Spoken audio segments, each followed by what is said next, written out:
ರಾಯಬಾಗ ತಾಲೂಕಿನ ಕುಡಚಿ ಹೋಬಳಿಯಲ್ಲಿ ಭಾರೀ ಮಳೆಯಾಗಿದ್ದು ಕಡಚಿ ಪಟ್ಟಣ ಸೇರಿದಂತೆ ಕಡಚಿ ಹೋಬಳಿಯಲ್ಲಿ ಜನಜೀವನ ಸಂಪೂರ್ಣ ಅಸ್ತವ್ಯಸ್ತಗೊಂಡಿದೆ. ರಸ್ತೆ ಮೇಲೆ ನಿಂತು ಬಂದು ಪಟ್ಟಣದ ಹಲವು ತೋಟದ ಪ್ರದೇಶದಲ್ಲಿ ಸಂಚರಿಸುವಂತಹ ರಸ್ತೆ ಸಂಪೂರ್ಣವಾಗಿ ಬಂದ್ ಆಗಿದೆ. ಜನರು ಅಷ್ಟೇ ಅಲ್ಲದೆ ಜಾನುವಾರುಗಳು ಕೂಡ ಪರದಾಡುವ ಸ್ಥಿತಿ ನಿರ್ಮಾಣ ಆಗಿದೆ.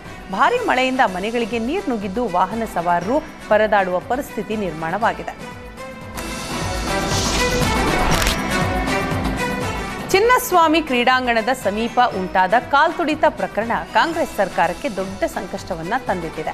11 ಅಮಾಯಕರ ಜೀವ ಹೋಗಲು ಸಿಎಂ ಸಿದ್ದರಾಮಯ್ಯ ಹಾಗೂ ಡಿಸಿಎಂ ಡಿಕೆ ಶಿವಕುಮಾರ್ ಕಾರಣ ಅಂತ ವಿಪಕ್ಷಗಳು ಆರೋಪ ಮಾಡ್ತಾ ಇವೆ. ಇದರ ನಡುವೆಯೇ ಕಾಲ್ತುಳಿತ ಕೇಸ್ ಹೈಕಮಾಂಡ್ ಅಂಗಳ ತಲುಪಿದ್ದು ಈ ಕುರಿತು ಚರ್ಚೆ ಮಾಡೋದಕ್ಕೆ ಡಿಸಿಎಂ ಡಿಕೆ ಶಿವಕುಮಾರ್ ಬಳಿಕ ಸಿಎಂ ಸಿದ್ದರಾಮಯ್ಯ ಅವರಿಗೂ ಹೈಕಮಾಂಡ್ ಈಗ ಬುಲಾವ್ ನೀಡಿರೋದು ಚರ್ಚೆಗೆ ಕಾರಣವಾಗಿದೆ. ನಾಳೆ ಸಿದ್ದರಾಮಯ್ಯ ಅವರು ದೆಹಲಿ ಪ್ರವಾಸ ಕೈಗೊಂಡಿದ್ದಾರೆ. ಅಂದರೆ ಇವತ್ತು ಸಿದ್ದರಾಮಯ್ಯನವರು ದೆಹಲಿ ಪ್ರವಾಸವನ್ನ ಕೈಗೊಂಡಿದ್ದಾರೆ. ಹೈಕಮಾಂಡ್ ಭೇಟಿಯಾಗಿ ಘಟನೆಯ ವಿವರಣೆಯನ್ನ ನೀಡಲಿದ್ದಾರೆ.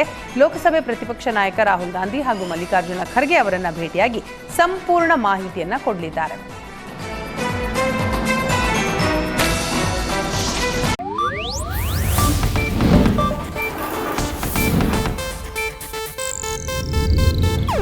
ಇದು ಏಷ್ಯಾನೆಟ್ ನ್ಯೂಸ್ ನೆಟ್ವರ್ಕ್ ಪ್ರಸ್ತುತಿ.